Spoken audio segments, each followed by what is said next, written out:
Hello, hello. Welcome to the Story Darlings podcast. I'm Sandra. And I'm Tara. And what are we talking about today, Tara?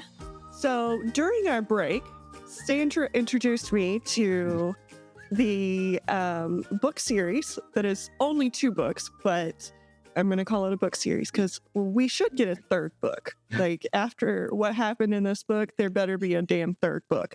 But anyway, we are taking a break and reading Iron Flame, which is 28 hours long if you're listening to the audio, and ridiculously huge if you're not. So huge. We like our books thick. Tara said we were taking a break. Just to be clear, we are reading all of Sarah J. Maas's series and then taking a little hiatus to dive into Fourth Wing since Iron Flame just came out. And it's looking like it'll be a year when the third book comes out. So yay, waiting on cliffhangers. And I'm not a bit bitter because these are good books, except for I was supposed to not have to read a book a week during this time frame. And well, that didn't happen. So Tara loves it because we're masochists. Yes. But I did thoroughly enjoy Fourth Wing. So I think it really went up there on my top books. I thought it was really good. This one was super long. It took me a lot longer to read though, because I think I finished Fourth Wing in 2 days. This one, it was a little lengthier. Iron Flame by Rebecca Yarros is very much a different kind of story that's being told, right? So Fourth Wing was so much fun. You're getting thrown into this war college. There's all these dangerous, life-threatening shenanigans, and the romance is super hot. And then you get to Iron Flame, and there's a distance, like a physical distance aspect of it, which just leans into this very slow burn. And then there's just so much paranoia going on because you don't know who to trust character-wise. And then it's just second year for Violet and crew, and it's just so dangerous. And I do not envy any of the coursework, the courses that they have to take the second year. So I don't envy any of it, even if it's not the coursework. Just living in that place seems like it's not great. Tara's like, I changed my mind. I don't want a dragon anymore. I will gladly be a healer. No, I mean, yes, I would like to be a healer. And I did take another little quiz to say, what is your signet or whatever. And I think I got Mender, but I'm going to have to retake that just to make sure. And again, Sandra, I think that this would be a good non-read a book a week extra episode that we can do with us just taking quizzes and see who's your Akatar character, who's your Fourth Wing character, who's what's your signet. But anyway, Sandra likes making me read books. That's fair. We'll do fun episodes, fun, lighter, shorter episodes. But I mean, we already kind of got ahead of ourselves with spoilers for Iron Flame. But the first book left us on a cliffhanger because Violet was dying, and Xaden bites it and takes her somewhere no one wants her to be taken to. We find out her brother Brennan is alive, and he is this very talented mender. And so we pick up in Erasia, which is the hometown, I guess, at the kingdom where Xaden's family is from. And Brennan has saved Violet. And so now she's just kind of getting used to things. They're rebuilding Erasia secretly, where the people of King Tori's kingdom and the people at Basgiath War College don't know about it. And is there anything else you want to touch on with what's happening at Erasia when Violet wakes up? She finds out a couple of things about kind of what the battle that they just went through cost her, because we find out that something happened to Andarna. Nothing bad, because we protect Andarna at all costs over here. But she, due to the power that Violet used from her, she has grown significantly in a very, very quick time frame. And it's not normal for the baby dragons to do that. And so they're all a little bit worried about her, and she needs to go for this big sleep, which sounds really, really great. It reminds me of toddlers not wanting to take that nap like Andarna does. And as an adult, I'm take the freaking nap, because I would kill to get to take a nap. But yeah, so we see that. And then we also get Violet kind of coming to terms with Brennan being alive, which is both happy, but she's also very, very angry at Brennan and everybody else for keeping this from her. And she even like goes after Tarn, um, about it because she's like, you didn't tell me and you knew. And so she's like feeling very left out of a very big secret. We learned that Xaden kind of told her that Brennan was alive without really admitting to it. Like those breadcrumbs were sprinkled in his first conversation at the parapet in the first book, because she was like, well, you know, your father killed my brother. And he was like, well, your mother killed my father. But it was when she said that your father killed my brother, he was like, hardly. And it just felt like a not related kind of comment. And then you're like, oh, okay. Like those pieces fall into place. So it's just, I really enjoy watching the banter and the relationship between Xaden and Violet kind of grow into what it has. And then we learn that Eratia, the people there at court, are just making plans. And so back at Basgiath, it's coming up on graduation day. And so they have to figure out whether they plan on just showing up, because they were supposed to die in the last mission and they did not. And they are basically, I don't know, it's not dereliction of duty, but they have AWOL. Yes. So you want to talk about what happens next? Yeah. So first, we see kind of a come to Jesus moment between Violet and Xaden, because he only offers her partial honesty. He's like, I can't tell you everything. And Violet is like, well, fuck that. Like, I deserve to know the truth. And she gives him an ultimatum of it's either the full truth or like, we're not together. And so we see even more division in Xaden and Violet because she is not down for the half-truths that he's willing to give her. And then, as Sandra mentioned, graduation. And they're reading off the death like rolls as like they come in, and their names are like on these death rolls. And so you see Violet's mom like, what the heck? Because she had been told her daughter died. And they come like, in my mind, I envision them like strolling in like, you know, yeah, I'm here at my funeral kind of a thing, like grossly underestimating me. But yeah, it was, I found that scene kind of comical. It was comical leading up to that scene, because they're like, as soon as our dragons enter the territory, it's going to alert all the other dragons. They're going to tell their riders and the people that head up the school. So we need to act quickly. They're putting their plan to place. They're walking through the halls, giving like subtle nods to the other separatist kids and stuff.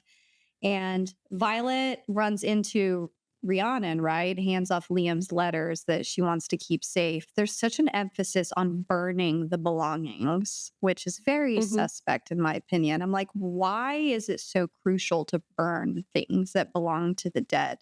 But we can talk more about it later. So Rhiannon finds out that, you know, Liam legitimately is dead, which destroyed me in the first book. I know it destroyed you too. Like it made me so sad. And then Dane's father is such a piece of work. I'm like, well, if we didn't like Dane, we can probably point to the reason being his asshole colonel of a father. And so we see a very different side of Colonel Atos that we saw in the first book. Like the first book, he always came off as like, oh, you know, family friend, very pleasant, you know, in passing comments and stuff. And this one, he's just very suspicious and just comes across manipulative. as very manipulative. Yeah. So it's basically a secret between the relic people that were on this Resin mission in the first book with Violet, and then with Atos that, you know, they were supposed to die. Only that they are in the know on what happened. And so then it becomes a very scary experience at the college where people are, you know, trying to assassinate them under Colonel Atos's order, right? So it's a very different place from first year. And then tack on the horrible classes that the second years have to take, right? Like there is a torture class. An interrogation class. Yeah, excuse me, interrogation class. They don't call it torture because they're the good guys. but everyone has to, be able to withstand a questioning. And if you admit to anything or give away any piece of information, you're dead type of thing. So the second year is even more dangerous and not fun.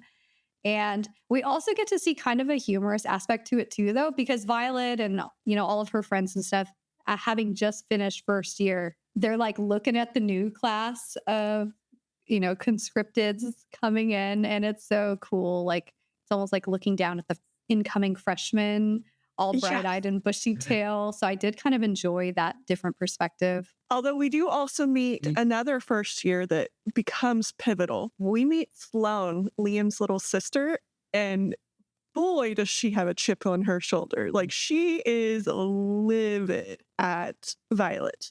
Like, so mad. She blames Violet for her brother's death completely. And she knows the whole story. Like, she knows that it was Xaden that told him you have to watch her and all of that. But she blames Violet. Mm-hmm. She had so much hatred for Violet. I had to keep reminding myself, like, okay, put yourself in her shoes. If you had this awesome brother, which Liam was amazing, and apparently he was like writing her letters and just giving her the download about everybody and all the happenings at school. So obviously she loved him very, very much. So I would probably resent Violet as well. So we also, and I know we've met Jacinia before, but we also get more of her in the stories because Violet is wanting to ask her for help. And Xaden is completely against bringing in other people because he thinks it will like open them up to somebody telling on them. But Violet is like, we can trust her and we need her because we're not going to find the books that we need. We're not going to find the things that we need, the information, if we don't ask her for help. And she's already covered for me once, which is something Violet finds out because Jacinia is bringing her a book. And as she does that, somebody else gets dragged out of their room and they are on the death roll the next day. And it was one of the people that were with them during the last battle. And so, as Sandra said, that they are getting picked off like one by one, whether it be like being brought up on crime charges or what. But we figure out that this one was brought up on charges of requesting a book that he was not supposed to be requesting. And Jacinia is the one who gave it to him and also brought it up that he requested it to her higher-ups. So she feels bad that she basically got him killed. And in Violet's mind, it triggers the fact that Violet had also requested a book that she wasn't supposed to. And she never got murdered. And so she brought it up with Jacinia, and Jacinia's like, well, you're my friend. Like, I know you, basically. And so I didn't put that up. And so Violet already knows that Jacinia has, put herself on the line in order to protect Violet. So. And obviously Xaden doesn't have that kind of relationship with Jacinia. So it was kind of suspicious when he was very adamant about tagging along and meeting Jacinia himself. And if you think back to moments too, it's almost like he was answering questions that Violet hadn't spoken aloud. You know what I mean? And so he's just has very weird behavior going on this entire time. But then he determines that Jacinia is fine, with talking to her. But specifically, Violet is wanting to dig into wards. So from all the stuff in Erasia, they want to figure out a way to protect Erasia as it's rebuilding because the venin problem is growing. They're coming more west. And so they need to get wards up to protect Erasia and more people because Navarre's borders are closed and it's becoming a huge problem. So that's been Jacinia's main task, is digging into books, trying to figure out the secret that's been buried under rewritten books, generation after generation about how to get the wards up. Meanwhile, there's a graduation party and it's kind of sad. It's not like a bummer. I mean, it's kind of a bummer for Violet because she doesn't really get to celebrate it how she wants to. And she's having a horrible time getting Xaden to open up to her. So the graduation party, infantry knows how to party. There's like a little epigraph at the beginning of the chapters. Like, I don't envy the infantry for a lot of things, but they do know how to let loose, unlike the dragon riders, because everything is just to the extreme for those people. But I mean, people are standing up on tables dancing. There's a lot of alcohol going on. Riddick is a character I've come to adore just because he's so fun loving, right? He's He's always into the hilarious. shenanigans. So funny. And then Violet spies Xaden across the ways and notices that he is like in full lieutenant uniform, has a bag ready to go. And she's just like, he's getting sent off to duty station already. Like, so unfair. And the place that he sent off to is called Samara. And I picture it as almost like a Russia type of place. Like, it's like up north and near the mountains, lots of cold and snow. And it's supposed to be the toughest duty station that you can be sent to. So Colonel Atos is having his way with keeping them apart. You want to talk about what that looks like now? Yeah, and so it's not only Colonel Atos. We have a new commander at the school named Varish, and his dragon is a little bitch. Um, I One forgot what eye. his dragon's name is, but Solus. I do. Solus, yes. I do not like this dragon. I do not like Varish at all, right? And so he knows that there's something going on. And I know that it mentions what his signet is or hints to what his signet is, but it's like something like he can, I forgot what he does, but It's a type of intrinsic where he can read what you care about most right now. oh, yes. Okay, yeah. And so he is just bad. He's bad. There's even that epigraph that talks about how he was stationed. It was at Samara, and 3 people that were under interrogation died under his interrogation tactics. And they were like recommending for Varish to be pulled off of doing those kinds of things. He's a bad dude. Yeah. And so he has it out for Violet and crew as well.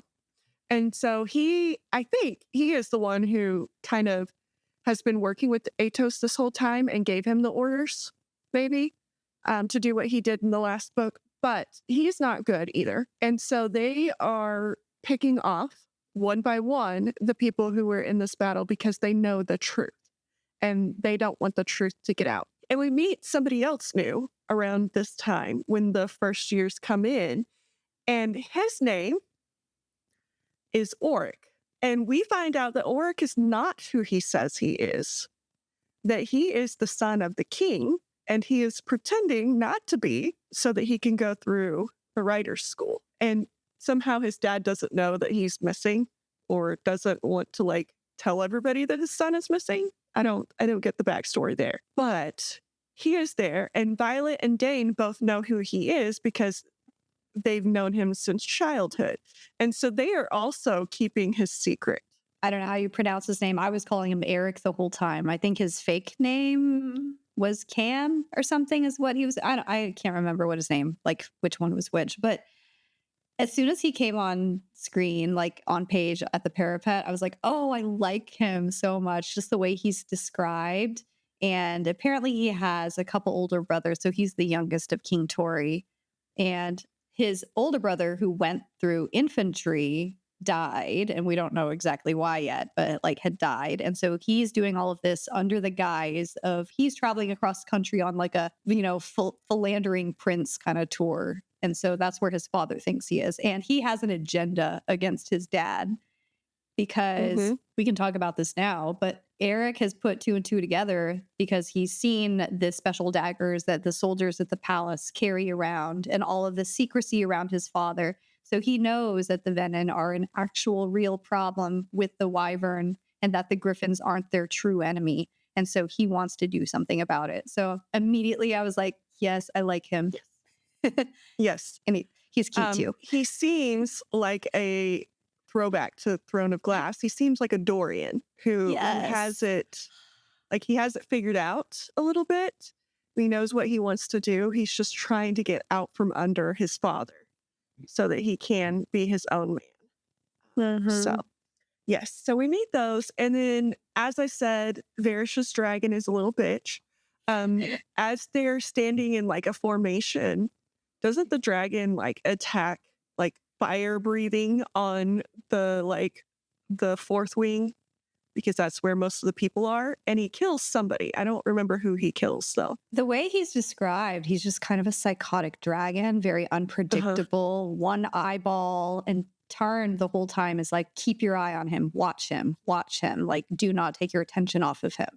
Well, he's the one who got rid of his other eyeball. Like, they've been at war. And I think that is part of the reason that Solus does not like Violet at all, is because he's trying to get at Terrence through Violet. So he's trying to attack Violet, but because Violet is keeping her eye on him, she realizes before he starts breathing fire that he's about to, and so she tells them all to get down.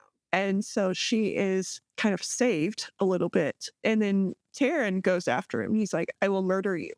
Like, do not do that again. Yeah, I forget who was killed. It was someone's Rhiannon was talking to. And even the back of Violet, when she stands up after getting down, is like her fabric singed off just down to the dragon scale armor. So not a good dragon. Something isn't right there. And then it's when Colonel Ados and Varish are delivering missives to Xaden and Violet before Xaden goes off to Samara. And the missive basically states that you guys have to be apart every 2 weeks, meaning they have to alternate every 7 days who gets to visit who.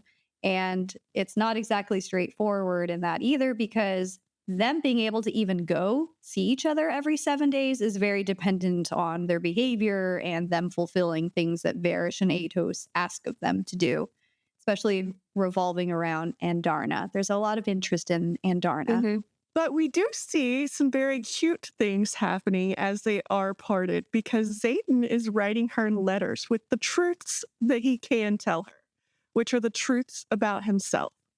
So like his deepest memories, thoughts, which is really cute to read. I am a sucker for romantic letters, and Xaden just starts pouring out all these little nuggets about his childhood and things that he remembers about his father and that kind of thing. So it's his compromise, I guess, because he's still going to be a little asshole about not being upfront and just completely transparent and open about things. He has his secrets. So then, we undergo second year, and there is the torture or interrogation class, excuse me. It's called Rider Survival Course. And they're like, oh yeah, you haven't heard about this because everyone is to keep their mouth shut about this class. So even Brennan's book, like, he doesn't ever openly speak about it, but he has a page kind of like referring to it very vaguely. And basically, they're going to get kidnapped at any point in time, like bag dropped overhead, and you're going to be whisked away with some members of your squad and then just grilled, and you have to be able to endure it. And I'm just like, pass, hard pass. Yeah, I don't think I would make it 5 seconds. Like, even if I didn't spill the truth, my face would. Yeah, so they're given little passphrases, right? Like little bogus information. And then they have to share a secret among their little group. And they can't say a single word of it or else they fail, whatever that means. Failing. We get introduced. I'm doing a lot of introductions during this episode, but we also get introduced kind of verbally to another character, because Bodhi lets slip a little piece of Xaden's past. Bless his heart. And I think it's when like they're discussing the letters and a piece of what Xaden has already told her. Basically, Bodhi says like he's never seen Xaden care like this much, even Catriona. He didn't care this much. And so Violet is like, who the fuck is Catriona?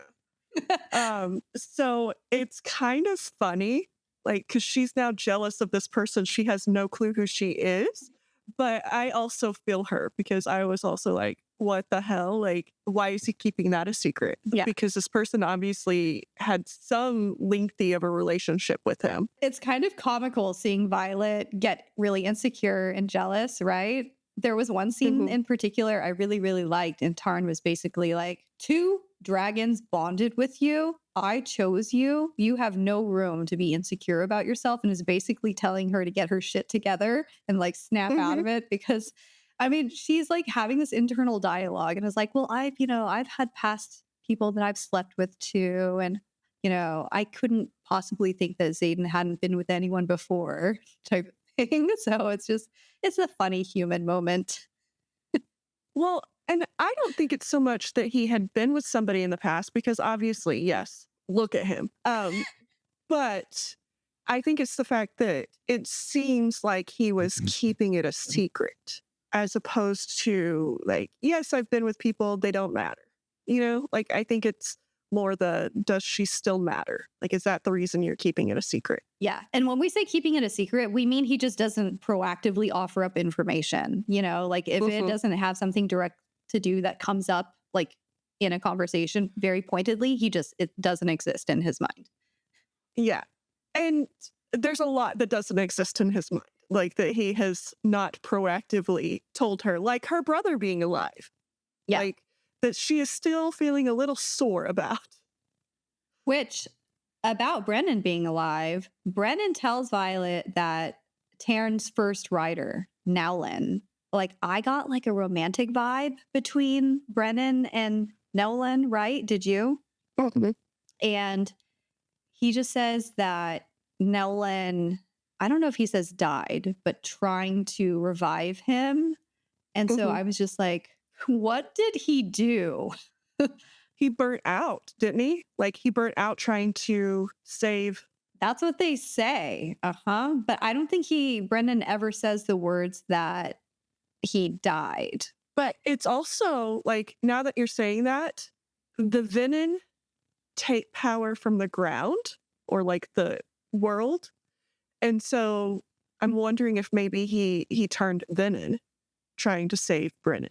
I think that's what happened. I can't remember if it was this book or in Fourth Wing, but one of the chapter epigraphs, it was from Book of Brennan, and he said, at some point, like even those you love can become your enemy too. And so it just made me wonder when I was like, oh, wait, this feels like a romantic relationship. Well, and that also fits his mom, because like right now he sees his mom as an enemy. Yes. Do you still think Lilith Sorngale is you're like, oh, she's a bitch in the first book? I think she's still a bitch, but I think she had her reasons for being a bitch. Definitely. And I can understand those reasons. I don't want to give away a spoiler because it's like the very end of the book, but I can understand that because I feel like I would be a bitch too. Oh, yeah. 100%. I can understand her a little bit better now after this book. So we see this like sage person, the like leader, general, whatever you want to call him, of the Venin, and he has a significant tie to Violet. She keeps having dreams, which I think are like not necessarily dreams, they're visions. Like that's what happens in my mind. Like this isn't like a normal dream to her. It feels like it's happening. I don't know, but I think it is in fact the sage like testing the waters a little bit with her. And now that you mentioned that, like, what if that sage is like Nolan and his tie to her is through Brennan a little bit? Or even like, yeah, Brennan definitely, but even like Taryn, since they shared the same rider. It's like, is it possible? There was like a passing comment or epigraph in one of the books that it's interesting that dragons choose not to bond with two riders, considering the catastrophic things that can happen if a rider dies. You know what I mean? So it's like, is it possible for dragons to bond or be bonded, even if that bond kind of changes, by, say, someone turning Venin or something like that? It's just really interesting, especially when we get to the end of the book. But so many questions. I'm like, God damn it, we have to wait a year. Anyway.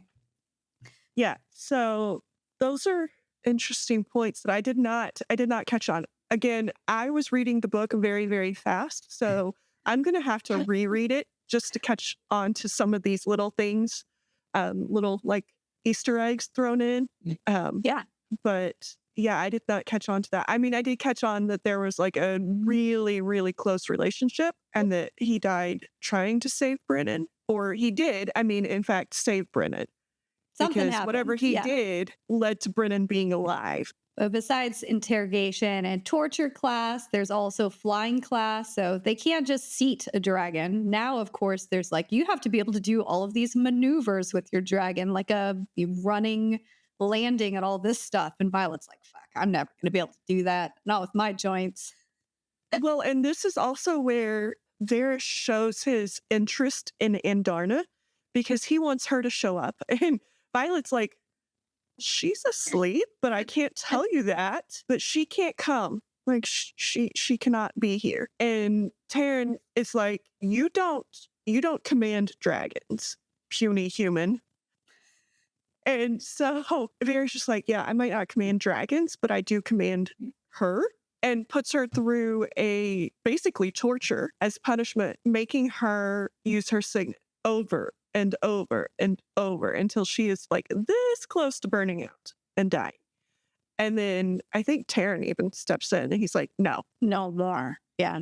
no, yeah. He's like, not gonna let you do this anymore. That scene that you're talking about, she channels lightning over 40 times, which is more than she has ever done it. Like 26 or something was what she had ever done before. And he's just pushing her to the limit. Carr is there just standing by, you know, being a douchebag and not stepping in at all. Taryn has to do it. And then it's like the way they describe Violet after she's been put through this burnout stage is like her skin being on fire, like super hot to the touch. And they have to like literally lay her in a body of, you know, the cold river Water to cool down her body, which happens to be the river where she first had her little shadow chat with Xaden when she was collecting ingredients for poisoning in the first book. Speaking of Xaden, like we have a little bit of a moment between them where she's like, fine, like I can't stay mad at him because I love him. But she is refusing to give him that satisfaction. And so she basically tells him what he told her previously, in that, like, we can just do sex. And he's like, no, you told me that you can't. Like, that's not it. And he's like, I want those 3 words back. And he's like, until I get those 3 words back, no. And I was like, oh. It was sweet. And also, like, I totally felt for Violet because she wants to get with that package. That would be difficult. And so she says things like, I want you. And he's just like, those aren't the words I'm looking for, honey bunny. I loved it. No, that just kind of added to the slow burn of the book, just with them being apart so long. And then like Varys is just very petty and likes punishing them. So he'll put, you know, Xaden on duty all night. And so Xaden has to go through all these extra hoops to get time, you know, to spend just a few hours with Violet. And it's just a very hard few months for the two of them and their dragons because, you know, the dragons are mated. And that's not even like figuring in that Violet is having to go through these courses that are horrible. And there's one where they get kidnapped and the infantry are handed a map and the riders are handed a map and they are supposed to find something, right? And they've been given like water, and they like the leadership had put something in this water to like cut off their dragons, right?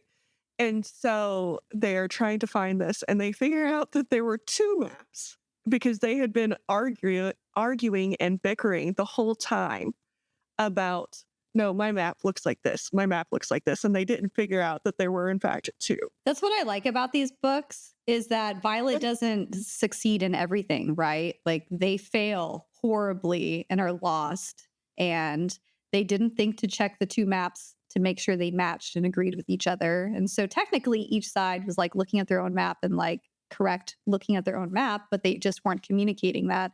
And so they were just basically stumbling around for, you know, a couple days, not knowing where the hell they were, and given a scribe to kind of log everything that happens too, which, yay, thank you.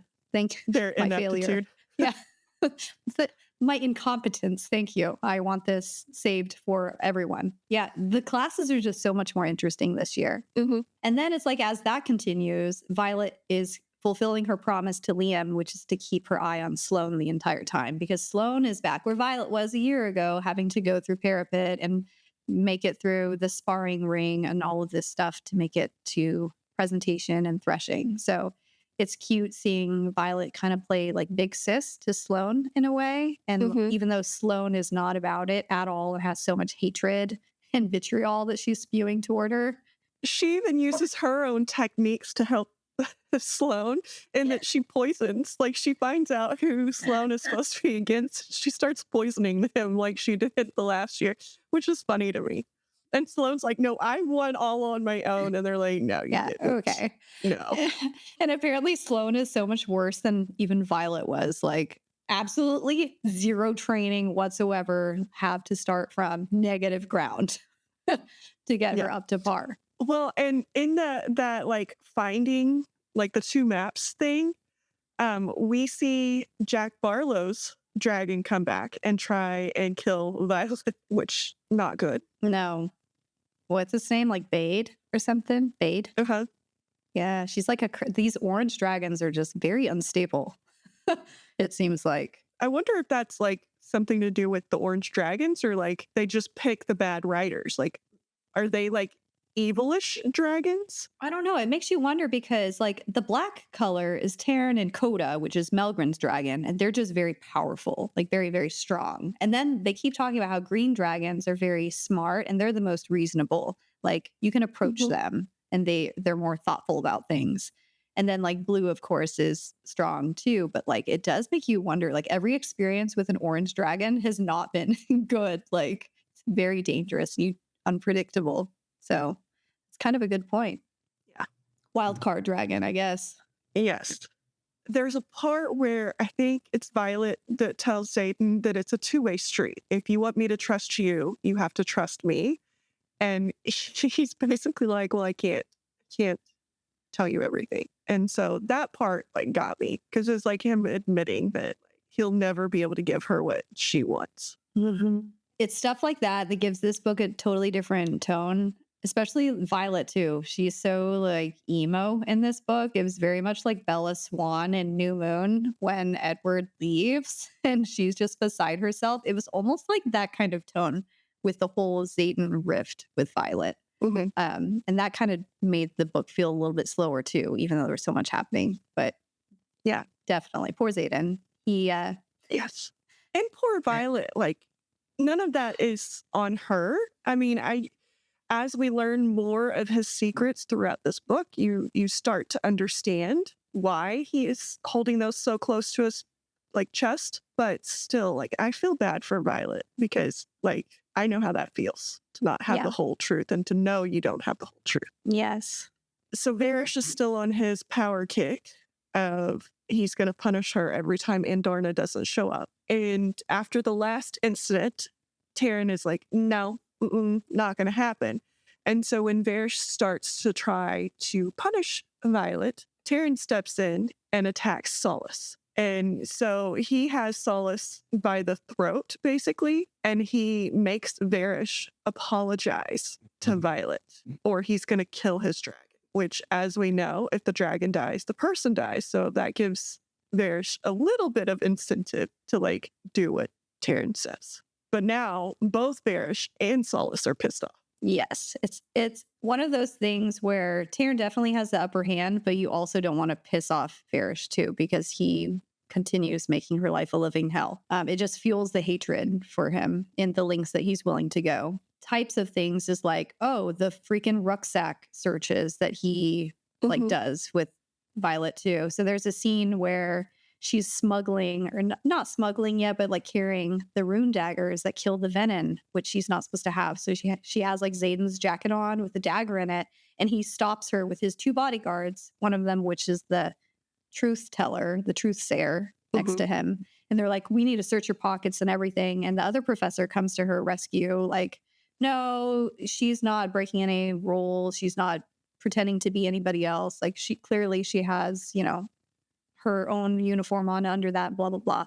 And so we see Rhiannon finally be able to take this dagger through a wall and basically like take it in her own dorm room and hide it from them. And so it's like all of these weird little things like her Violet's friends are able to do. We also see Mira again. And she is stationed where Xaden is. And I thought that this scene was really hilarious because Xaden's like, you better kiss me quick or you'll be staying in somebody else's room tonight. And like when I read that, I was like, what is going on? Yeah. Like, but then right after that, as she's kissing him, Mira walks up and I'm like, oh, so like she wanted you to prove that you are in fact like together or she was going to make Violet sleep in her room, which was really funny. That was such a cute scene. And then you have a scene kind of parallel to what Violet and Xaden have been struggling with each other. It's like Xaden feels like he can't tell his secrets to Violet to protect her.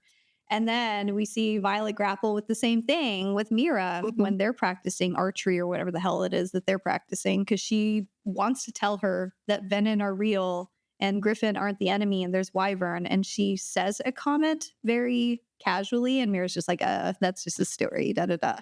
And that's the extent of it. So we see Violet struggling with the same things as Xaden is too. And I think it kind of humbles Violet a little bit, it makes her understand a little bit more, but she's still not all the way there yet. And then we get to challenges. So Violet is challenged by Dane because he invokes that the leader can challenge whoever they want, whenever they want. And so he challenges Violet because that's the only way he can get her to talk to him. And everyone's freaking out. because she knows a lot of secrets now. Not everything, but she knows a lot. And if he touches her, they're afraid that he's going to see those secrets. And so she is trying to put her guards up strong. And I started feeling sorry for Dane during this because you get the sense that he didn't know exactly what he was doing. He knew he was stealing a memory, but he didn't know what for. And he didn't have all of the information from his dad. So it felt very much like Dorian in Throne of Glass, where he didn't have enough information to be making the decisions that he was. And he was trusting somebody that he thought he could. Definitely. There were a few times in this book where I was kind of weirded out by Dane's behavior because it almost seemed like he had no idea what was going on and had pieces of his memory missing or something. He was very much surprised and had no idea what was going on type of thing. So it makes me wonder if we've even seen the full story of what really happened with Dane. Because we don't know what his father's signet is. We don't know what, there was another commander, Panchek too. We don't know what Panchek's, there's a couple higher ups that we have no idea what their signet is, but there's been little telling lines that they're secretive, top secret type of signet. So we have no idea. So yeah, I'm with Tara. I felt legitimately bad for Dane and was kind of empathizing with him in this book. Yeah. And then this is where they go to the interrogation. And Dane even, builds me up even more on Dane's side because he refuses. So they pull him in when they couldn't get any of the secrets out of the group, right? And he refuses. He's like, I'm not doing it. I'm not using my power to get a secret out of them. They won. They did not give you their secret. This is the first interrogation, right? Where she's down there for 2 days and she's been... It's with the group. Yeah. And she's kind of battered. And he looks at her and is just like, no, I'm not doing this. He has a conscience, obviously. And Varys is the one that put him up to it. Don't we kind of learn that Varys has been not mentoring Dane, but he's been spending a lot of time with Dane trying to train him? And so Dane already knows that Varys isn't good, though. I think he gets that. Whereas he was trusting of his dad, he's not as trusting of Varys, I don't think. Yeah. We find out that Nolan, who has been looking really, really bad, he's very worn down and all of these things, he has been healing Jack or mending Jack, whatever you want to call it. I think he's a healer, right? Or is he a mender? He's a healer. I don't know if he has, that's his signet. It might be. I don't know. So he has been healing Jack. So take that with what you will. Jack fucking Barlow. And Jack is completely a 180 from the first book. He's just friendly, helpful, just acting like he's had a second chance from Malik and is gonna go down a different path this time around, is what he seems being the operative word. So she, at this point, either feels or hears that Xaden is hurt in a battle. And so she flies off. And we find out that it's not her really super, super worried. It is, in fact, Taran sharing his feelings with her, taking over, forcing that. And so she just leaves, goes AWOL, and goes to Xaden to find out that it wasn't that bad. It comes out in battle brief. So they have the scribe leader, Markham, there, who's doing his propaganda bullshit because these weird notes came up reporting that, cities were being attacked. And he's like, oh, you guys are so gullible that you fell for this. Like, return all of these notes to me. And he's trying to distract and all of that stuff and just deceive everybody. And then it's the other professor who's like signaling to Violet, like, left neck, which means like Xaden. Like there was one lieutenant there that was wounded really bad. And as Tara said, like Violet lost her shit and just like packed up and left, even though they were yelling at her to not go anywhere. And so that they call dereliction of duties, going Dodd. And she just hops on her dragon, flies to Samara, runs into Mira. Mira's like, Xaden's in the gymnasium or whatever. And she goes in there and Xaden's like shirtless, sparring with like a Garrick or something, looking all hot and sweaty. But he does have a wound. It's been several hours. So he's been mended or fixed or whatever. And he's on the upswing healing. And then there's a spicy, steamy shower scene. I was about to say, go ahead. I know you want to talk Tara's about like, your I know spicy you want to scene. talk about it. I'm not going to.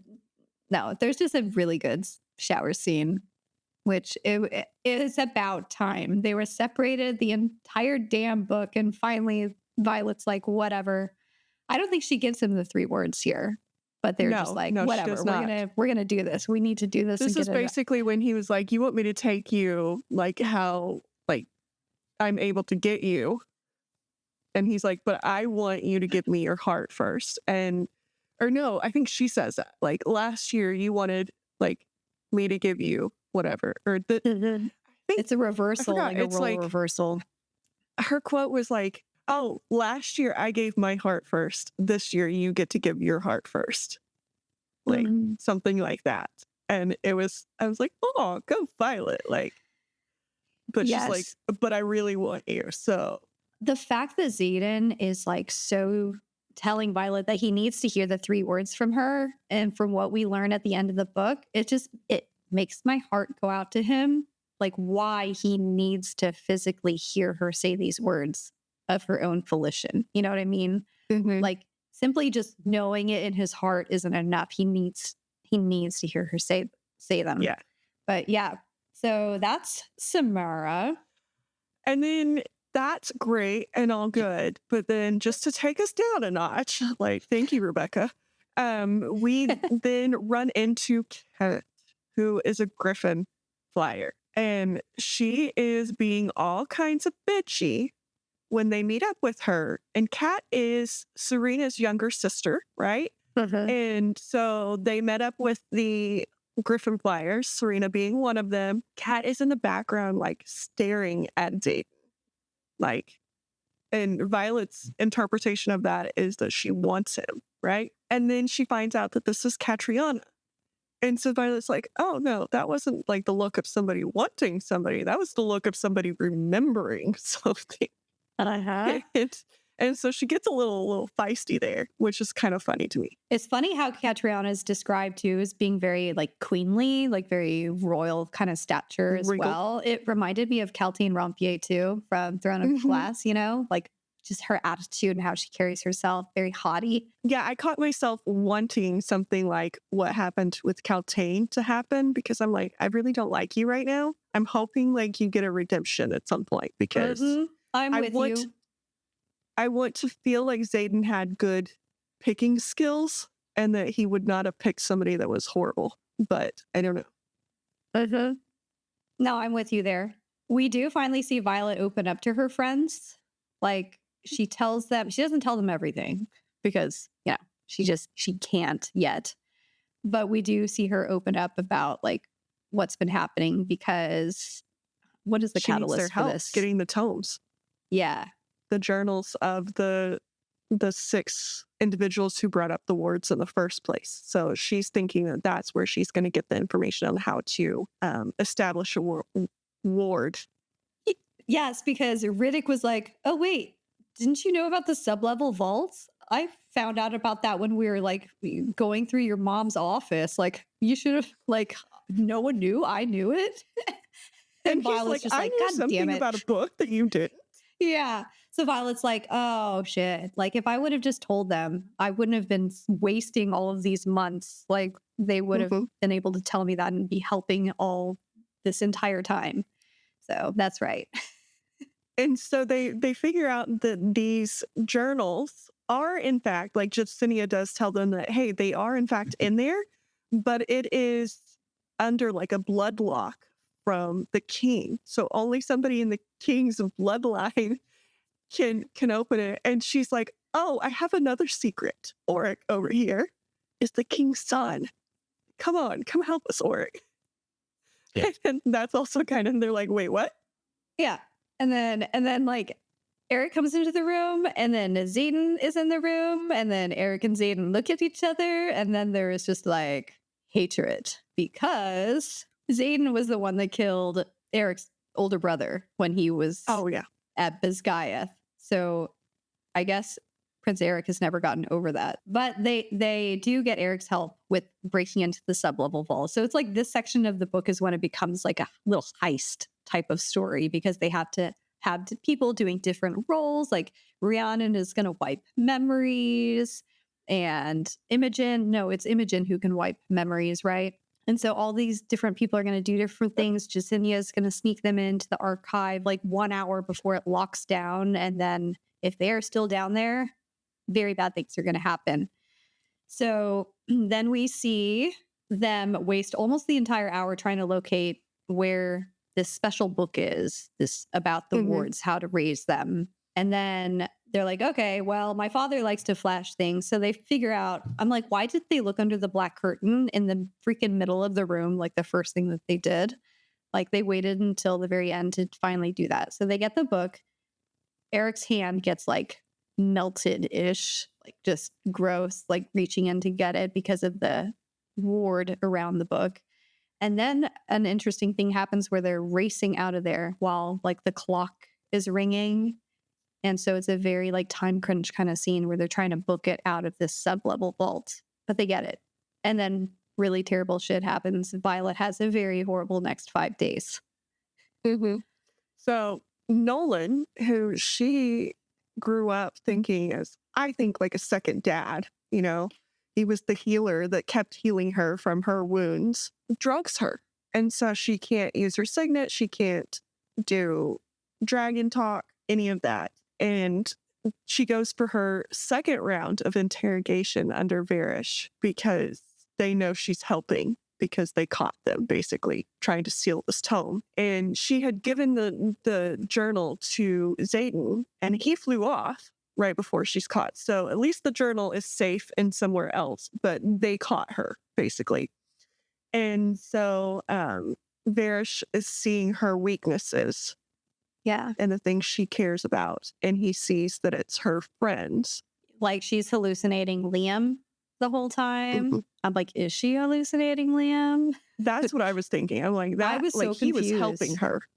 Because it wasn't just that scene. He showed up later as well, right? It's very weird. I don't know. It's like, well, the only things is like the letters that he wrote to Sloane and then the carving of the dragon that he made. Wasn't it like a carving of Andarna that he was working on and Violet decided to keep it? It's like those things weren't burned. But back to your, like, they have to burn them.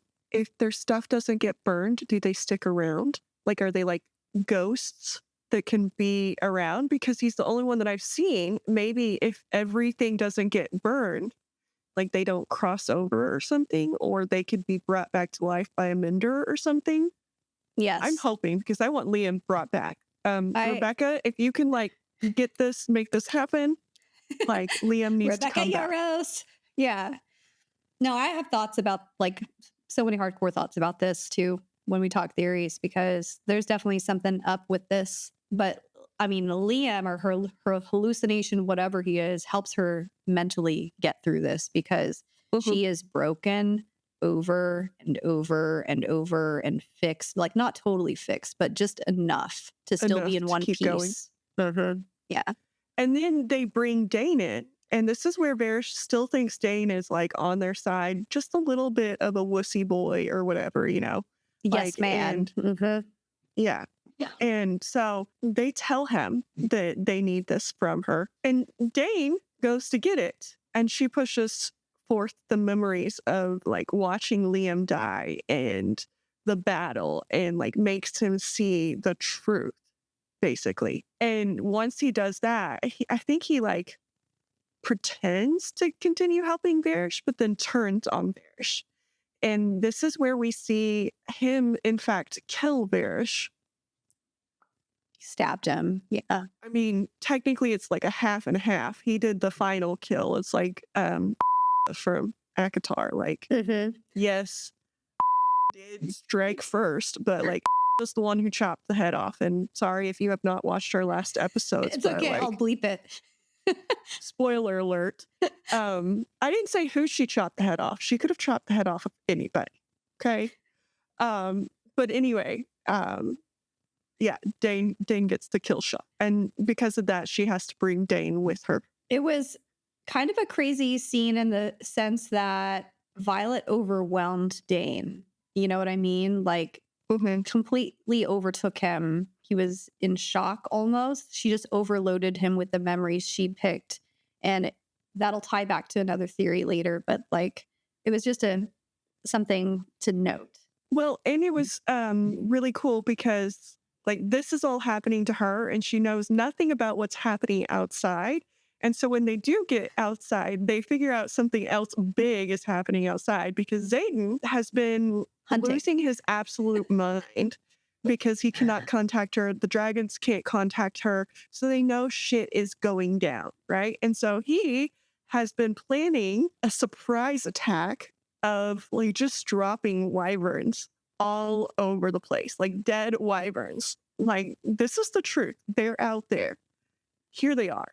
And so the leadership, as she's escaping, is also losing their mind because they're trying to cover up the fact that he is dropping wyverns everywhere or having wyverns dropped everywhere. Like, they're dead bodies, not their live bodies, like just dead ones. Lilith Sorngale, so Violet's mom, she showed up at the very tail end of that interrogation scene too. So that was another scene that finally scored some brownie points because I still had trouble trusting her fully. And it was like this time I was finally like, okay, maybe her behavior and the way that she's been acting all this time is because she's in a snake pit and has to put out a certain kind of, you know, facade and just like go along with things or else, you know, in order to protect Violet. But yeah, so that definitely scored me points. But Xaden takes Violet broken, you know, her body completely broken to Erasia to get mended. And then they have some mended makeup smut. And the assembly there is all in an uproar because they don't trust Violet or any of these people that they bring there. There's even a comment about like she's General Sorrendel's daughter. And then like Brennan's like, as opposed to her son, like who's right here, like that means jack crap, guys. Yeah. But we do find out a secret that her mom was keeping. And so basically her mom tells Violet that she has done pretty much everything in order to keep her children safe. And one of those things is she put Violet into the writer's quadrant, which we already knew about. Like she thought that that was the safest place for her, but she was afraid that Violet would find out what's going on and get herself killed in the like scribe quadrant. So she put her in the writer's quadrant and she tasked Xaden with keeping her alive. So this whole time where everybody thought that Xaden was going to kill her, he was the one like protecting her, and not just because he loved her, because he didn't love her at first. He wanted her dead, right? But because he had made a promise to her mom as he took the 107 marks down his back. That was his like oath to Bargain, her is that he would bargain. Yeah. He would take on all of their like lives basically in exchange for a favor to be named at a later date instead of them all just being put to death. And so Violet's mom's like, okay, I'll do that in exchange for the favor. And Violet's mom is thinking, at some point, I'm going to have somebody save Violet. And so when he got into the quadrant and then Violet got into the quadrant, it was to protect Violet. during the challenges and everything else. And that bargain mark was over his heart too. Like that's where that mark was. And so then, of course, this initiates Violet second guessing the basis of the relationship, right? Because she's just like, well, was any of it genuine or were you just forced to protect me and be there for me type of thing? So she's just feeling all kinds of insecure.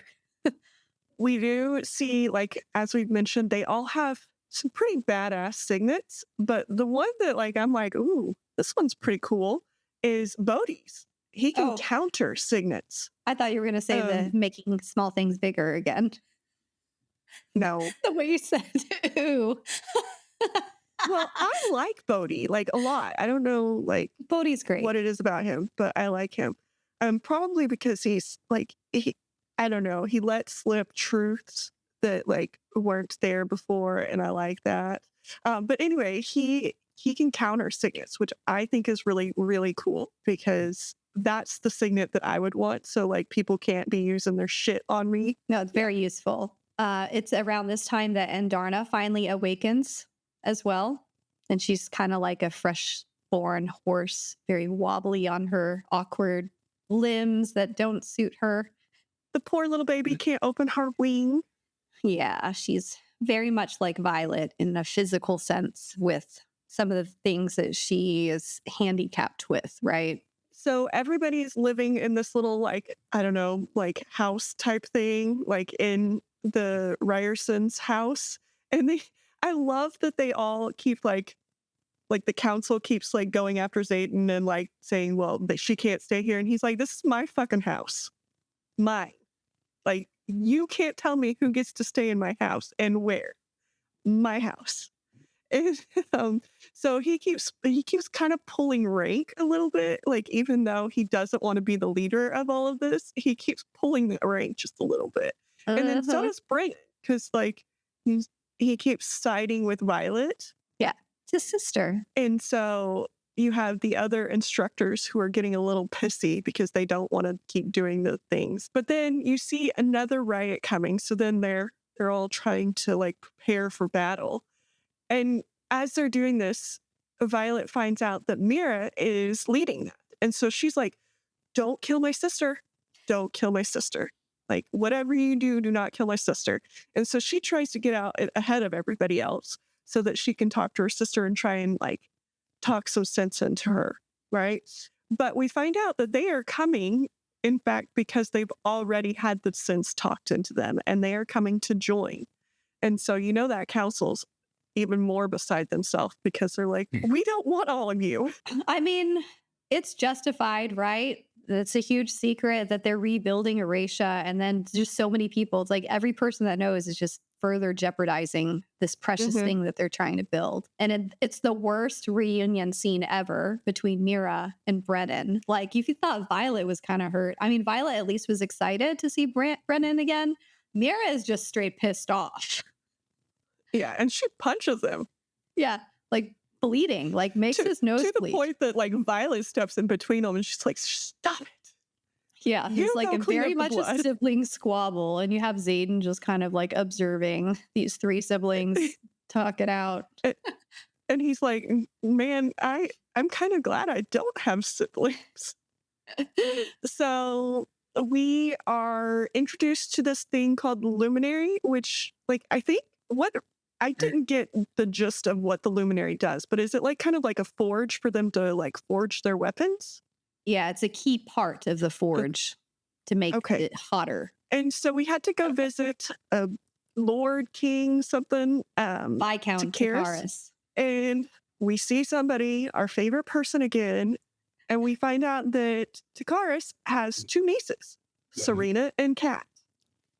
And we find out a little bit about Xaden and his relationship with Takaris because he has a room at Takaris' palace that is solely for him, and he has clothes that were made for him. And so we get the sense that he has spent a lot of time at this palace, right? A lot of time. And Kat is being her bitchy self and letting things slip and like, you know, he was mine first and blah, blah, blah. And we find out that they were betrothed to each other. And Violet is not happy. The whole scene is comical because Violet wasn't supposed to fly to Corden, but she thought Xaden was busy doing something else. And so she was just like, oh, I'm going to hop on my dragon and go to Corden. And so she goes with her sister, and I forget who else is with them. And Xaden's just like, oh, you're not where I Brennan. left you, Violence, when she sees like Xaden behind all these people that greet them at Corden. And so basically, to get this luminary piece for the forge for these weapons that they need against the Venom, the Viscount wants Violet to be able to display her power, and he hasn't really given them information about what task he's going to have her do. So they have to go through all of this stupid pageantry until they get to that point, which involves like a special fancy dinner and all of this stuff. So this is when Catriona is being very catty and just like putting in her jabs. They're walking through like the palace or the estate, whatever you want to call it. And it's just like the most unrealistic place ever. Like they are vulnerable, like they have fake grass, they have fountains and big swimming pools. And it's just a very elaborate, ritzy place that does not protect them from the Venom at all. Which, side note, I'm like, what's going on here? Because they are very far south and east, and you're telling me that they haven't been overtaken by the Venom yet? Like, what's going on here? You know what I mean? Like, there's something going on the inside. And so the dinner party, it's like, I love the scenes where they get tailored and they get to dress up in their fancy little sexy gowns and stuff. And so Violet, of course, has her black dress that like dips down and has her open back that shows her tattoo, her relic of the dragons. And they go to dinner. And it's just, you want to talk about the scene and what happens? I don't know exactly what you're talking about, but I do want to talk about Kat's little like jabs at her, because she keeps making these little jabs, and one of them is about like his control. And I loved it so much when Xaden made his own little jab back, and you know it was a jab, but like it could have just been like a comment, but he makes a jab, like a comment about maintaining control is nearly impossible around Violet. And like basically implying that like I was able to control myself around you, but like no. Yeah, does he tell her that at dinner or whatever? Yeah, and it's even more of a jab because we find out that Kat's abilities are to take people's control away from them and make them feel emotions, like heighten their emotions.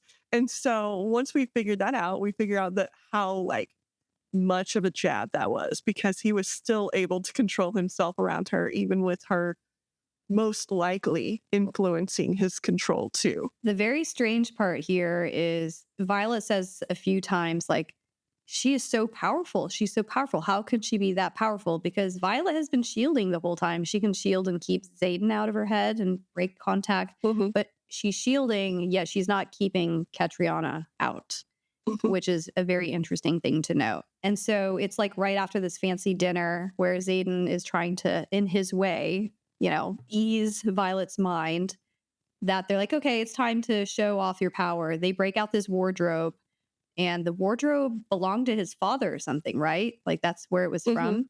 It's a special wardrobe because Violet and Mira come down to this arena type of pit, and they open up the wardrobe and this venom comes out, and it looks like it's starving. It hasn't been feeding or whatever, getting its power that it needs. And so Violet is tasked with showing her power, like killing this thing. And she struggles because our girl cannot aim. She is also very smart. And so she uses those brains, and she realizes, hey, it's going to rain. We just have to keep alive. So she tells like Brennan to go back up the steps. She waits for there to be like puddles of water on the ground around the venom. And then she strikes the water at the same time that Taryn lifts her up. And so the lightning goes all in the water and kills the venom. That's one of the things I love the most about Violet, is how she's able to creatively deal like these solutions out with her problems. So they finally prove themselves, get the luminary, they bring it back to Erasia, and then it's at Erasia, right? They're like, oh, we're going to start taking on these griffin flyers. Like they're going to come here. It wasn't their choice. That was part of the bargain for the luminary. Like that they had to take the griffin riders with them. And I'm going to point this out, but I got a very pick me girl vibe off of Kat. Like she kept like being like, I'm better than you. I'm better than you. Like just little jabs about it. It was very pick me. Like she's like, I had him first. And Violet's like, well, I'm going to have him last. So what? Like, Which we kind do of find things. out it's not about Xaden. Like it's not like as something as petty as fighting over a guy, that there's a different reason Kat's Yeah, upset. it's because Xaden is technically the like crown prince or the next in line for If there the was. like Mhm. throne of Erasha. well, but it's called like a Terra something. Oh, Tyrandor. Tyrandor, yeah. The Tyrandor throne. Mm-hmm. And so she wants the crown. She wants the She's power. not after the boy, she's after the crown. Mm-hmm.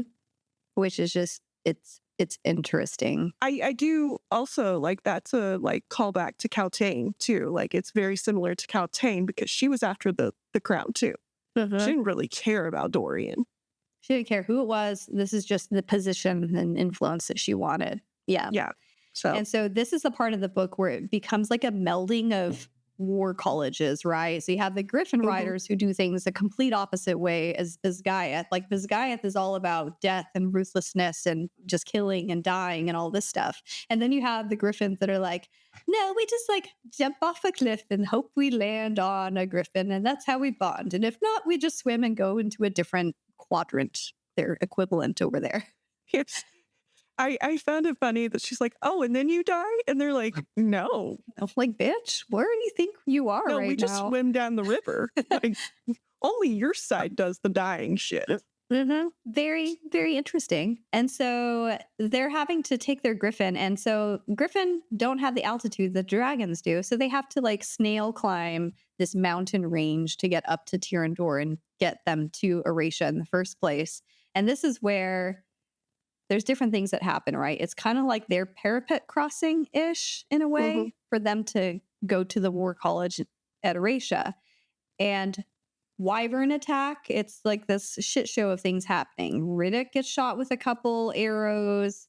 You know, people are dying, like falling off. Violet, she doesn't have a choice between saving one of the people from Basgiath and saving someone from, you know, the Griffins, but it happens that the Griffin one dies. And the Griffin stuff works like if the rider dies, the flyer dies, then the Griffin dies. Like that's just, it's a complete one-to-one, vice versa. Like if one dies, the other dies.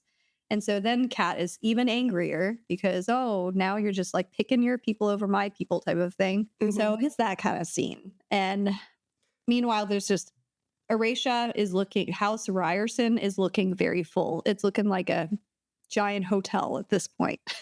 Yes.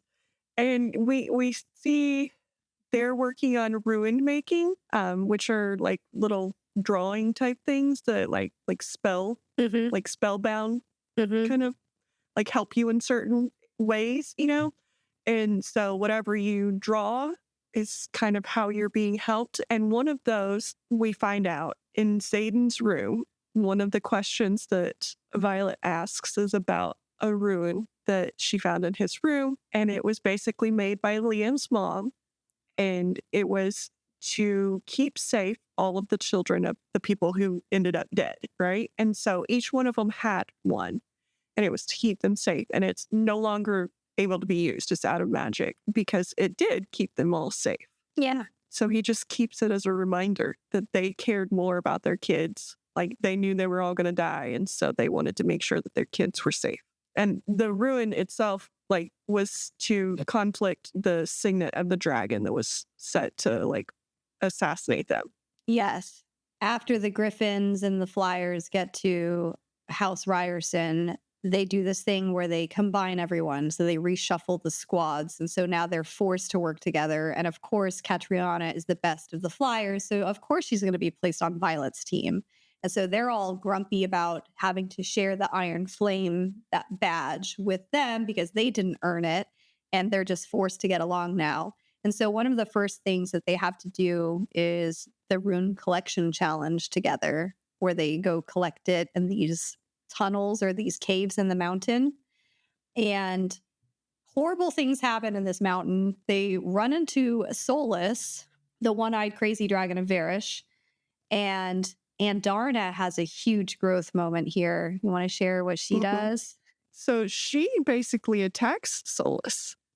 She comes in and she is attacking him the whole time. Violet's like, "No, get yourself to safety, my little baby." Um, but she ends up killing him, and she Uh-huh. has to is it like a little trial that she has to go to after to explain why she killed him? Because Yeah. Taryn mentions that it's okay. They've determined that she did it out of necessity, kind of thing. But poor little baby. Yes. This is where she finally gets her tail, and it's like the scorpion tail. She has a poison barb, which is badass. And her reasoning as well, it hit her so hard when Violet was poisoned in the first book at the end that Andarna turned that into one of her tools in her arsenal with her tail. I don't know if that's how every dragon gets their tail, but I got the sense that Andarna was a little special in this part because she's every time Violet sees her, she's a different color, and she can we find out later she blended into the rock, and I'm like, she's like a chameleon. Uh-huh. And so I'm like, can she choose Uh-huh. what she has on her? Is this she's actively making these choices, or is it I don't know. Is that normal for a dragon? Because we don't have a whole lot of backstory into the other dragons growing up. And we know that Andarna is different because she slept for a lot longer. She did all these things, but we don't know how much that was impacted by what happened to her. But we also know she's the first little one that was able to pick a rider and things like that. So she's special in some way, and we know that. But how much of that is being impacted in this, and how much of this is what is normal for a dragon? Uh-huh. The part that I can't figure out is it says that she sat unhatched for over 6 centuries, right? Mm-hmm. And when we met Andarna at the beginning of Fourth Wing, she was 2 years old or something, real young. And we also learned that Violet's father had died 1 year before. And so it's okay, there's some overlap there. He was alive when Andarna was around, and he was researching feather tails, which it gets asked the question, where are his notes on feather tails? And Violet is something tells her not to disclose that information. Violet's oh, it's where he always was, in the archives. She knows his notes are there somewhere, but she decides to not tell them that. And so it just makes you wonder if Andarna had met Violet's father, knew him, and what that relationship was, because I mean, the timeline just matches up. There has to be something there, right? Well, and she mentions that she chose when she was born, when she hatched.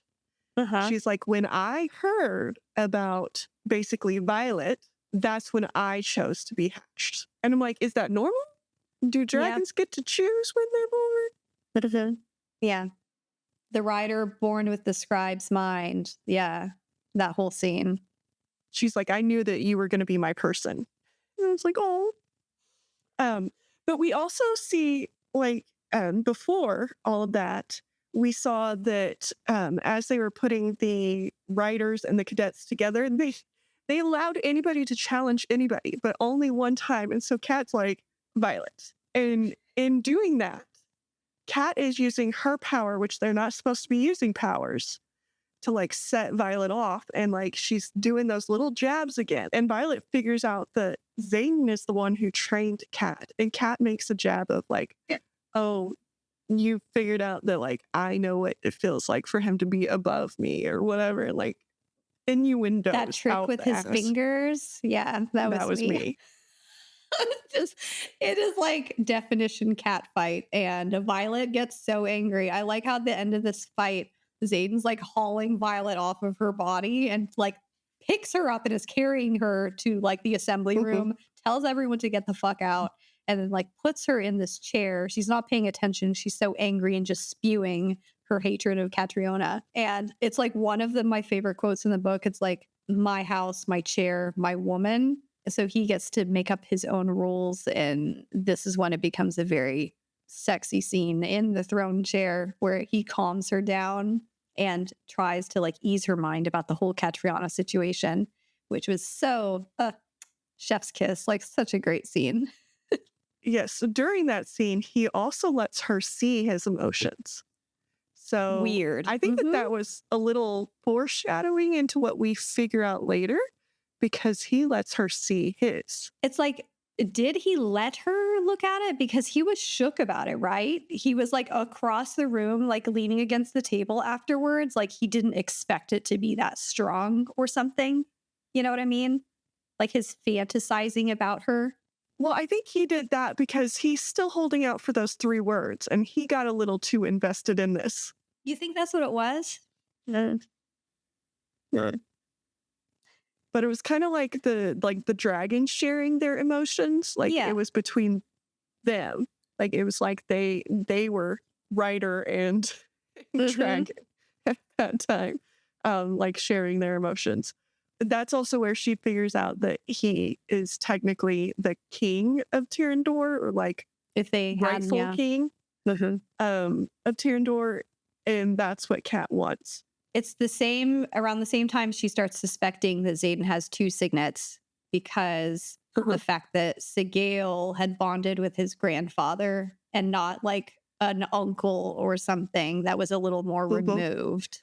Well, it's a known thing that, or well, she finds out that it's a known thing through her like research that if a dragon bonds with an immediate family member, like direct line, that there's either 2 signets or the first one can make you go mad. Yes. And she's like, well, he's not mad. So only one other option here. I mean, he's mad for her, So, yes. but yeah, he seems pretty sane.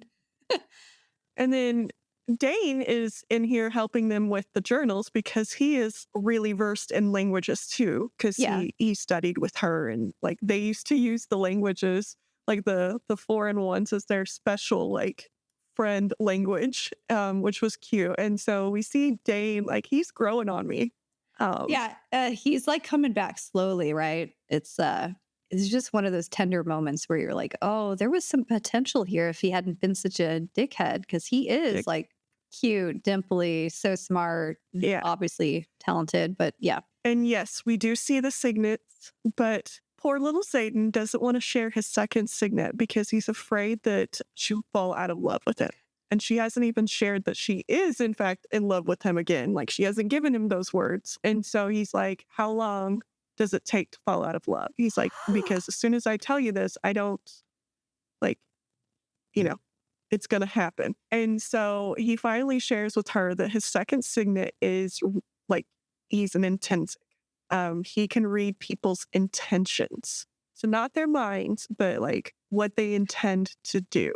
I mean, at this point, it's like, what is the difference? Because in the past, he's always responded and reacted in a way as if he can like see her thoughts clearly and answering them. So it's like, what is the difference at this point?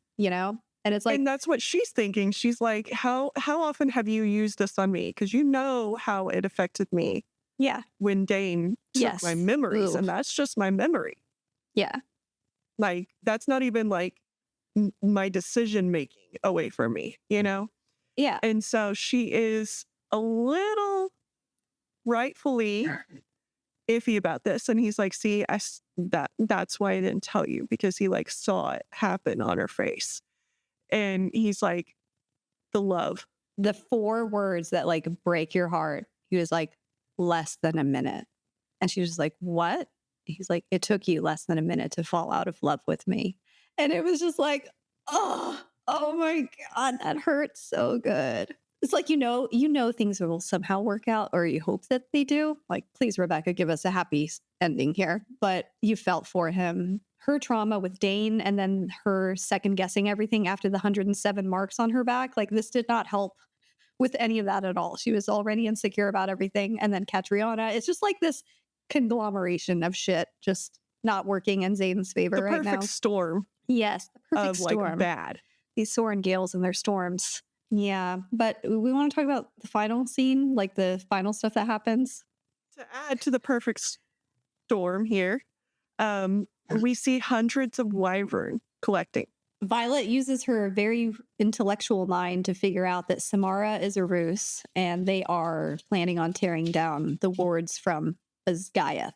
Well, before that, though, we got the wards up in Eurasia, right? They just had a little bit of a problem, right? Well, we used Taryn and the other like six because she discovers or she like figures out that the blood of the six is the heir of the dragons. Yeah. And so she uses the six dragons to get the ward up. And that is like where we see the hundreds of wyvern. And so basically they're attacking, but the ward goes up right as they start the attack and then they all fall and then they leave. And it's after that that we figure out that there was something wrong with the ward. Like it wasn't exactly perfect. It's a very temporary ward.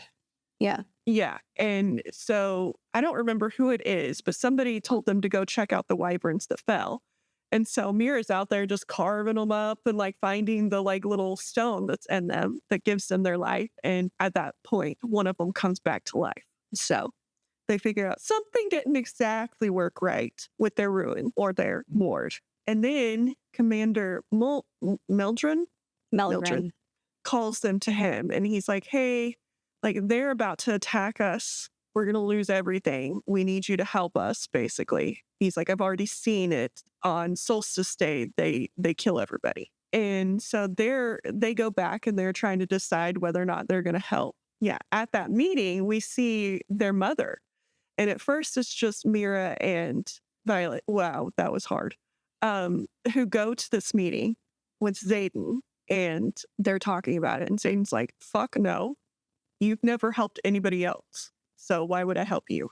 So they're trying to get things going. And then Brennan walks out because they're like, you don't have the power or whatever. What about your council? And Brennan's like, no. And the mom's like, wait a minute. And I think Brennan even makes a comment about when all three of your children are against you, maybe it's time to think about what you're doing. Yeah. The reunion between he and the mom was very not good too, because he just straight up won't have anything to do with her. And then they're getting their asses kicked by all the wyvern and sages that have attacked Basgiath. And I can't remember how they put it together, but that Jack is on the wrong side, or the bad side. Because he tells them. So we see them go back. And the mom hands them a new journal and she's like, your wards aren't working, are they? And she's like, that's because he didn't tell the full story. And so they start looking through this new journal and it's in a different language that only Jacinia can read. And so they have her start working on that. And then they figure out that they're not actually going to where Mildred, whatever his name is, thought that they were going, that they're actually going to go attack Basgiath. And so they go and start defending Basgiath. And Brennan doesn't want to go at first. Maybe this is where the mom meets them. Yeah. It was pretty chaotic because there was so much happening. I think it was a very brief moment. Yeah. But Jack attacks him and he kills his dragon. And they're all like, well, don't you know that you're going to die? And he's like, no. And then it's revealed that he is a villain. Yeah, it's when Violet comes to the realization that the wards are going to be broken at Basgiath, and that's why all the wyvern have been in a holding pattern waiting for the he that keeps being referenced. She's like, fuck, we have to go check on the ward stone here. And so she's racing, and the crazy part about the scene is everyone keeps commenting on how fast she's going, and she just keeps going around corners, going downstairs, getting to this ward stone. And that's when she happens upon Jack, who is in the process of breaking the stone by spilling his own dragon's blood on it. We learn that he's Venom, and that's how he's been brought back to life and mended or whatever. And he's been working on the dark side the entire time.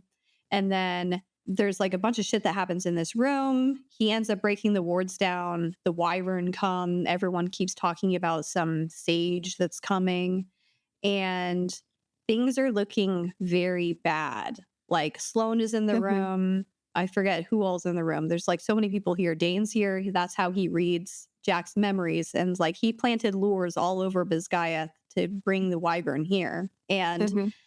it's this scene where Xaden is like trying to hold the front, right? And he's burning out, he's tapping out, and they have to mend the stone now, so that they need Brennan to come mend it because he can do that.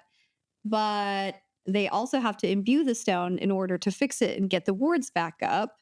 And so this is when we lose Mama Sorngale, and it turns out to be a really sad scene because the mom basically sacrifices herself, forces Sloane's hand into siphoning out all of her power to imbue this stone. And it's just a heartbreaking scene because, like, as soon as you figured out that Mama was watching out for her kids and loved them, and doing the best to her ability the whole time, like, she dies. And you see a maybe not a in the past but you see what she told their dad, which is that I will never fall in battle. The only reason I will fall is to protect my kids. Yes. And it's like, oh, yes, yes. Like, as a mom, like, that is where I am. Like, I would totally do anything and everything. It's heartbreaking. And then, I mean, so much shit is happening. Like, Sawyer loses his leg, so he's being mended. Justinia's checking on him. Meanwhile, Violet can sense that Xaden is in a very bad way. Like, well, and we figure out, like, what the fuck is going on with Andarna, because she comes out. She's been telling her this whole time that she will be where she needs her to be. And we're like, no, go save yourself. And she's like, no, I'll be where you need me to be. And so she comes out of like this little like rock. And Violet's like, what the hell? Like, were you camouflaging yourself? Like, what's going on? And Andarna, like, I think she saves her from something else. I forgot what she saved her from, but like she helps her. And then Mama tells them that, like, basically hints that they're like, what's missing is in that. And Justini is like, there's a 7. Like, this says 7. And this whole time, Andarna has made like little quips to Taryn that like he's not her boss because like he's not in her like den. And she's like, well, what if I'm the like boss of my den? What if I'm the oldest and like I get to do what I want to do? And he's like, fucking adolescents. But she is in fact telling the truth. She is her own boss. She is the only one of her kind. She is the 7th kind of dragon. She is the one combined. She's the combined. And so her breath is the final like thing to raise a ward. And this is where we find out that she chose to come when she chose to, and she chose the person ahead of being born. Like, she knew who her like flyer was going to be and her rider. And so she's like, yes, I'll breathe on your rock. And so Violet gets the other 6 there. She asks Xaden if they can only do it once. Does he want it here or in Erasia? And he's like, well, you're here, so put the wards up here. And knowing that, like, that's basically just condemning his homeland. And so she has the wards put up with that 7th dragon that, like, stabilizes the ward, basically. And as we know, or we've been told this whole time, like, the dragon can only do 1 ward stone. But I'm wondering if that's the case for her. Yeah, the rules might not apply to her because she's unlike anything anyone's ever seen before. Because she's basically all 6 of them. So maybe she gets 6 times. Maybe. I'm hopeful. I'm hopeful that there will be some like little loophole in that because she is basically like the only one. We have to find out in the next book because Papa Sorngale had some notes on this. Like, it could be that she's not the only one. We don't know. It could be she mates with the dragon herself and is able to produce more. Like, we don't know. But he was doing notes on the Feathertails, which are the babies. Mm-hmm. So not necessarily what she is. She's not a Feathertail anymore. Not anymore. She's a something else. Mm-hmm. Which we don't know yet what exactly that 7th dragon is. So I'm wondering if there is some like leeway, loophole areas. But anyway, so she helps get the wards back up and running, and the war, battle, whatever, is kind of over. They go about killing the rest of the wyverns and the leadership go and attack the ones that are still out there. And she goes to meet Xaden. Yeah, Taryn and Sigale are acting like very weird. Like, go Yeah. talk to him. They were acting kind of weird before that, because when she figures out the second signet, she figures out, like, Taryn figures out that she didn't tell him about that. Yeah, Taryn's upset about Sigale knowing. So they were already, like, Sigale and Taryn were already fighting a little bit because the mate kept it from him. There was a second signet. But then they're acting even weirder because something happened to Xaden. And Sigale, like, basically tells her, you better watch what you say to him. Like, watch your words, as she walks up. And he's like, I don't want to turn around. He's just like, if you didn't trust me before, like, it's game over now, essentially. It's a heartbreaking little scene. Because in order to kill the, like, sage commander, whatever, he tapped into extra powers because he was afraid for Violet's life. And so he became a villain. When I read this scene, I was just like, are you fucking kidding me? I was just, I felt so bad for him because he had no idea what was going on behind the, Violet's ward or her shielding, because she had this plan. Mm-hmm. Like, she wasn't in as dire a state as he thought she was. And he thought he had to do this, like, channel their power from the earth to be able to go save her. And then he turns around, his eyes are red. Communication is not exactly their strong suit. No. And then it's this last scene of the book, which is weird because I couldn't tell whether it was like the dreams that she was having all along were predictions of the future or a shared vision from the two of them, or whose nightmare it was, or whether it was just the head Venom, like, dream walking. Playing with her mind. Mm-hmm.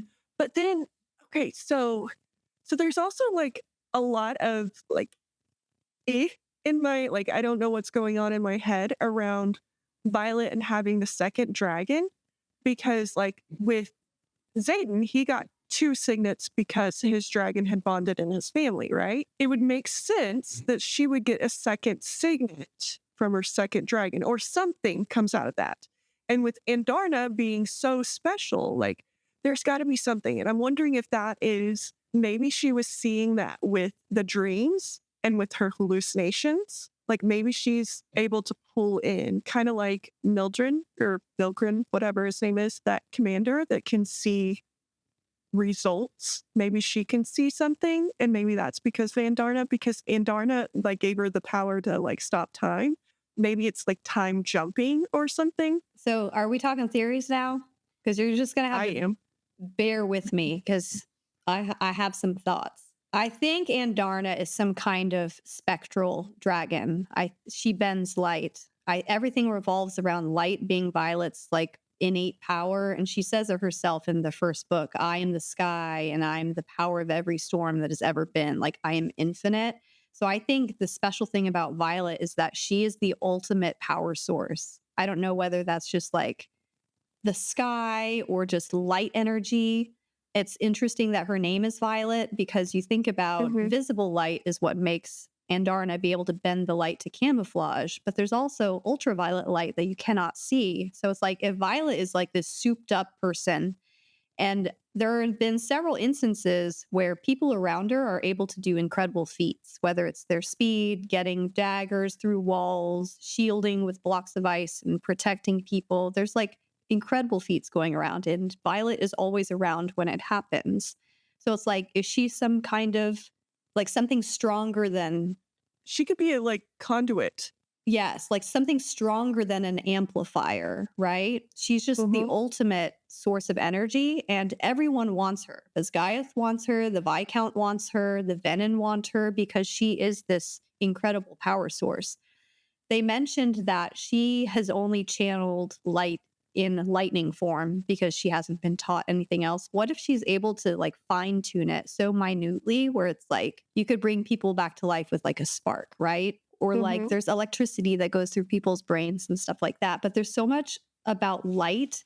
Like, what is a soul? There was a very passing comment in the first book. Someone referred to Basgiath as a death factory.